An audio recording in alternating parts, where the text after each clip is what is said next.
Stephen. The events on October the 7th have rightly been condemned by all political parties. They were utterly abhorrent, and the hostages who still remain in control, who are still under the control of Hamas, must be released.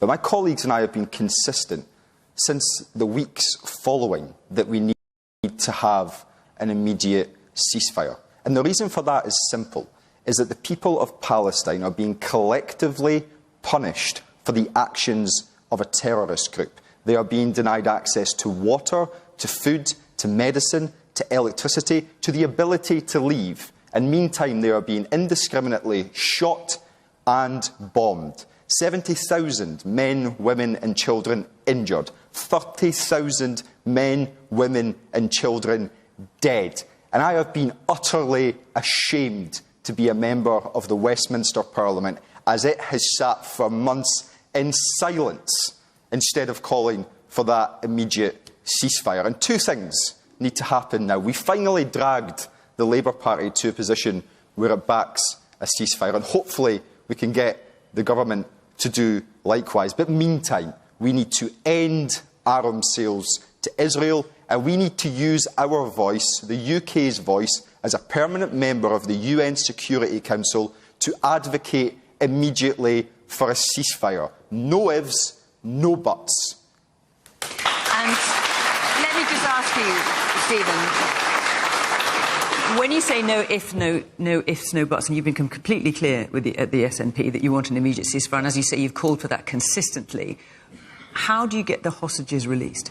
Nothing would please me more than to see the hostages. But if you, it is utterly appalling. The ceasefire is not conditioned upon that you're calling for, is it? No, because I'm sorry, but there is no justification for bombing, targeting and collectively punishing a civilian population for the actions of a terrorist group. Okay. And what needs to happen is there needs to be an end to fighting, there needs to be an immediate discussion. We need to see the UK and the US show some backbone, stand up to Benjamin Netanyahu and get this sorted. So it's have the ceasefire, as you say, and then hope that somehow the hostages get released. And then use the voice that we have collectively across the world to advocate for making sure that those hostages are released. Absolutely. OK, Melanie, you're making your points very powerfully. I'm just going to, because you've made some accusations against Stephen, I want to let him answer. You know what? Those weren't accusations. Those were outrageous, disgusting slurs, and I actually feel quite sorry. We heard what you said. However, let him answer. At the invitation of a member of the Israeli embassy in London, I sat in a room alongside some of the families of the victims of October the 7th and watched the raw footage of what happened. And I don't think I slept for the best part of a week, but I have the ability and the personality to be able to differentiate between the horrors that occurred and the response by Benjamin Netanyahu, the unjustified and unconscionable response of the Israeli government. And I genuinely hope with all sincerity that one day you can too. All right, I'm going to let some people come in from the audience. It's not the easiest thing, I would say, for someone Palestinian to stand up to Hamas. That is for sure. OK, let's take a few more points here. It's the man in the yellow T-shirt. Yeah. Yeah, there's just one thing that I was always trying to pass on to everybody.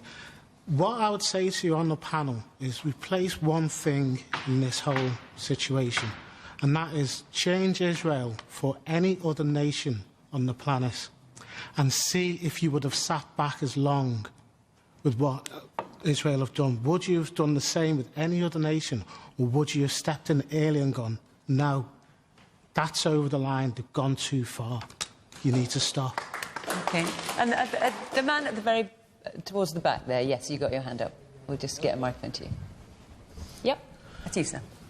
Yeah. You're talking about what's happening in Israel, and the question keeps getting put back to the main two parties. How can you justify asking Israel to do something when you're not asking Hamas to do something? The answer to that's very simple. Israel is an ally, a democratically elected government. Israel is that. Hamas is a terrorist organisation. We should hold Israel to a higher standard. What is happening is wrong. We need that to say that. We need leadership to say that. we should use our voice on the UN Security Council to say that. That's the simple answer. We should hold Israel to a higher standard to Hamas. What Hamas have done is wrong. It's terrible. But doing nothing, we're becoming a complicit in that. We need to say to our friends, you should be doing better, and they should be doing better.